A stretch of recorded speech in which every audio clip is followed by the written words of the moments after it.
A furious stranger stormed into a cafe, finger aimed at Barron Trump, leading to an exchange that upended everyone's preconceptions. Where are you watching from? Let us know in the comments, and don't forget to like, share, and please complete our 1,000 subscribers for more inspiring stories. It was a breezy afternoon in the heart of Philadelphia, and the aroma of freshly brewed coffee wafted out of a cozy corner cafe. Inside, the hum of chatter and the clinking of cups created a warm, inviting atmosphere. Barron Trump sat at a small table near the window, his tall frame slightly hunched over a thick book. He wasn't trying to draw attention, dressed in a plain hoodie and jeans, blending into the crowd. Or so he thought. As the youngest son of a former president, his life had often been a whirlwind of public appearances and scrutiny. But here, among strangers sipping lattes and scrolling through their phones, he felt an unusual sense of anonymity. Barron was engrossed in his book when a sharp, angry voice cut through the cafe's hum. "You think you're better than the rest of us?" The voice was loud enough to silence conversations. Heads turned toward a man standing a few feet away from Barron's table. The man looked to be in his late 40s, with a weathered face and a fiery expression. His clothes, though not ragged, bore the unmistakable wear of someone who had seen hard times. His tone was confrontational, his body tense. For a moment, Barron froze, not out of fear, but out of surprise. This wasn't something he'd anticipated when he'd chosen this cafe for a quiet afternoon. The tension in the room thickened as all eyes focused on the unfolding scene. "You've got everything handed to you on a silver platter," the man continued, his voice trembling with anger. "Do you even know what it's like to struggle?" The other patrons exchanged uneasy glances, unsure whether to intervene or stay silent. The barista behind the counter hesitated, her hand hovering near the phone. Barron's calm demeanor contrasted sharply with the man's intensity. He closed his book slowly, placing it on the table, and looked up at the man. "Sir," he said, his voice steady but quiet, "I'm not sure what's upset you, but maybe we could talk about it." The man scoffed loudly. "Talk? You want to talk? What could you possibly have to say that someone like me would want to hear?" The cafe fell eerily silent. People waited, holding their breaths for what would happen next.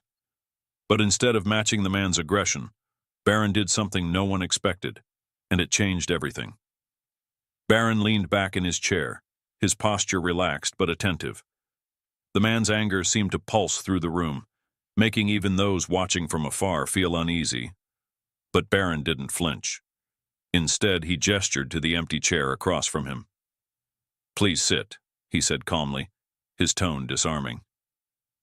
The unexpected offer took the man aback for a moment, but the tension in his shoulders didn't ease. He stood there, fists clenched, glaring down at Barron. The man sneered, "Why would I want to sit with someone like you? You're just another spoiled kid who'll never know what it's like to live in the real world."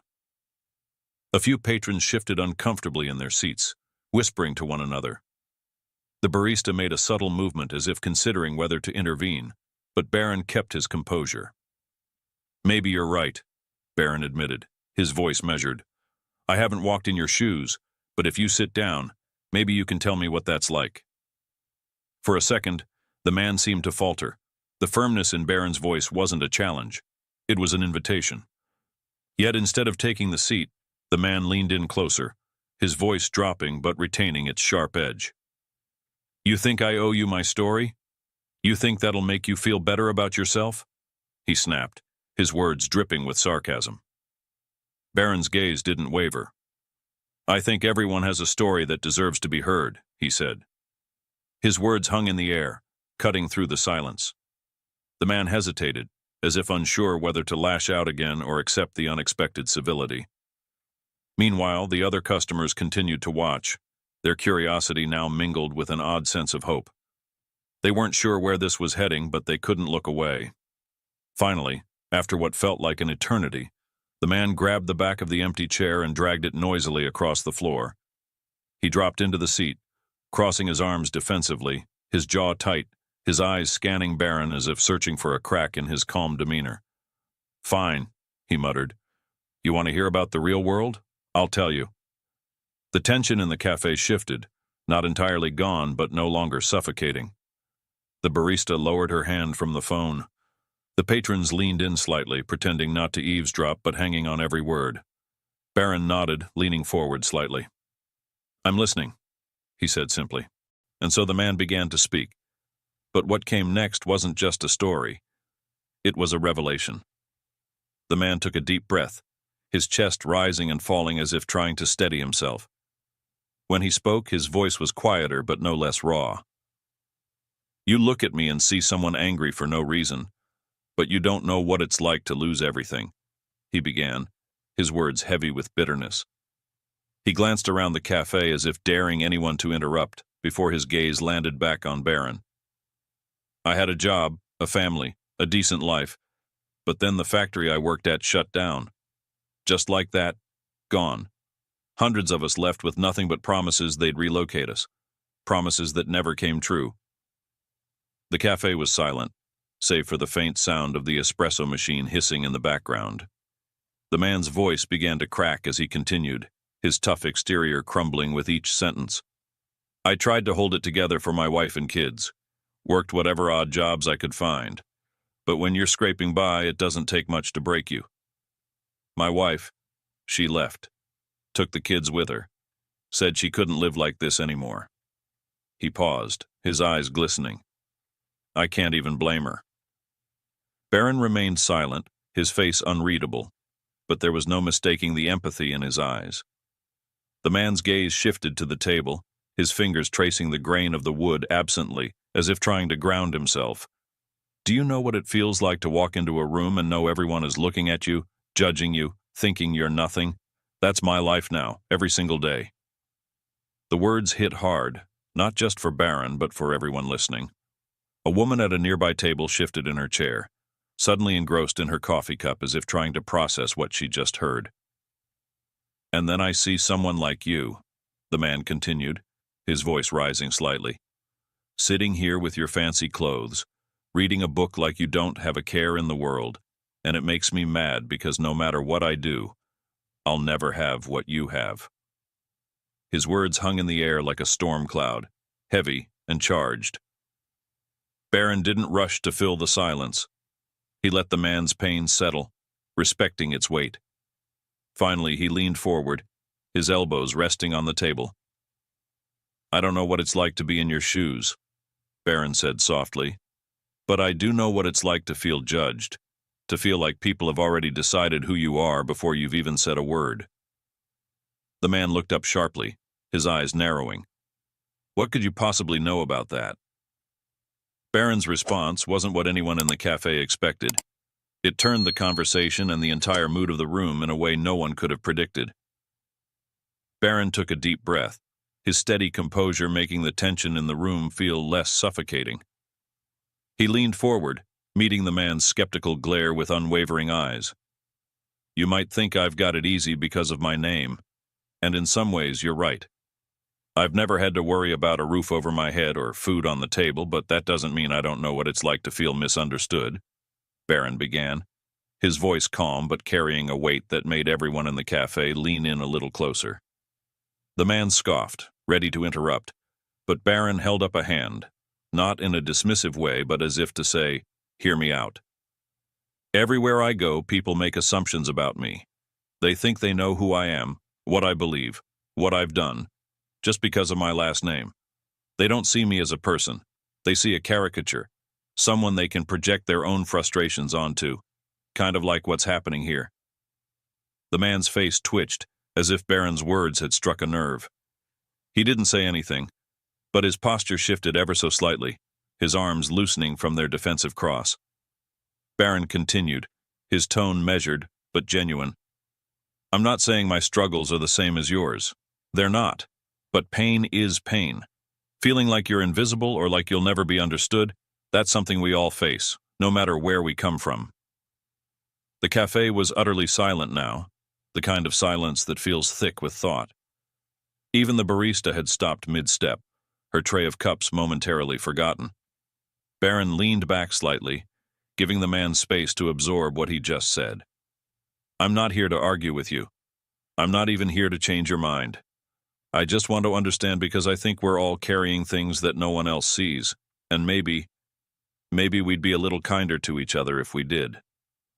The man's jaw tightened, and for a moment it seemed like he might lash out again. But instead, he exhaled sharply as if releasing something heavy he'd been holding on to for far too long. "You really believe that?" he asked, his voice quieter now, almost unsure. Barron nodded. "I do, and I think maybe deep down you do too. Otherwise, you wouldn't have told me your story." The man blinked, his tough exterior cracking just a little more. He rubbed the back of his neck, glancing around the cafe as if noticing for the first time how many people were watching. A flicker of self-consciousness crossed his face, but then he looked back at Barron. "You're not what I expected," he admitted, his tone softer now. But the real surprise wasn't what Barron said next. It was what the man did in response. The man sat back in his chair, his body language shifting from guarded to contemplative. For a long moment, he didn't say anything. The cafe was still, every patron caught in the quiet tension of the moment. Finally, he spoke, his voice stripped of its earlier hostility. "You know, I came in here mad at the world," he said, shaking his head. "Mad at people like you who I thought had it all handed to them. But maybe I've been carrying that anger too long. Maybe it's not about you at all." Barron didn't respond right away. He let the man's words hang in the air, giving them the weight they deserved. When he finally spoke, his voice was steady and measured. "I think it's easy to blame people we don't know. It's harder to face what's really hurting us, but you did that today, and I respect that." The man looked up, his eyes meeting Barron's for the first time. There was no trace of anger, only a weary kind of gratitude. "You're a good kid," he said, almost reluctantly, as if the admission cost him something. "I don't say that often." The shift in tone was palpable. The tension that had gripped the cafe dissolved, replaced by an unexpected sense of connection. The barista smiled faintly as she resumed her work. A couple at a nearby table exchanged glances, their expressions softening. Then the man did something that caught everyone off guard. He reached across the table, his hand outstretched. Barron hesitated for only a second before clasping it firmly. "I'm sorry," the man said, his voice thick with emotion, "for judging you before I even knew you." Barron smiled, a genuine expression that lit up his face. "And I'm sorry if I ever gave you a reason to feel that way." The handshake lingered for a moment before the man pulled back. He stood, smoothing his shirt awkwardly, and glanced around the cafe. "I think I owe everyone here an apology too," he said, his voice carrying across the room. "I came in here angry, but this kid, he reminded me that sometimes we've just got to listen." The cafe erupted in quiet applause, not loud or showy but heartfelt. The man nodded, visibly moved, and made his way to the door. He paused just before leaving and looked back at Barron. "Thank you," he said simply, and then he was gone. What happened next wasn't as dramatic, but it left everyone in the cafe with something to think about, and it's a moment they wouldn't soon forget. As the door closed behind the man, the cafe seemed to exhale collectively. Conversations slowly resumed, but they weren't the same. There was a new energy in the room, a shared understanding among strangers who had just witnessed something extraordinary. Barron returned to his seat, picked up his book, and took a sip of his now cold tea. But before he could fully retreat back into his solitude, a woman from a nearby table approached him. She looked to be in her 60s, with kind eyes and a warm smile. "Young man," she said softly, "I just want to say what you did back there was remarkable. You didn't have to listen to him, but you did. And I think you reminded all of us that sometimes kindness is all it takes to turn things around." Barron nodded, his expression humble. "Thank you, ma'am. I think we all just want to be heard." The woman smiled and returned to her table, leaving Barron to his thoughts. Around him, the cafe buzzed with a different kind of energy now. Patrons were smiling at each other, striking up conversations, and offering small gestures of kindness, holding doors, sharing smiles, and even picking up tabs. By the time Barron left the cafe, the day felt brighter, not just for him, but for everyone who had been part of that moment. The man's anger, Barron's empathy, and the simple act of listening had created a ripple effect of understanding and compassion. As Barron walked down the street, he couldn't help but think about how small actions could have such a big impact. He didn't know the man's full story, and he probably never would, but in that cafe, for those few moments, they had connected, and that connection had changed the tone of an entire room. Maybe that's all it takes sometimes, Barron thought to himself. Just a little bit of empathy to remind us we're not so different after all. This story isn't just about Barron or the man he met that day. It's about all of us. The way we carry our struggles, the way we judge others, and the way we can choose to listen instead of react. If this story moved you, take a moment today to practice a little kindness. And if you'd like more stories like this one, don't forget to like, comment, and subscribe. Let's spread a little more understanding, one story at a time.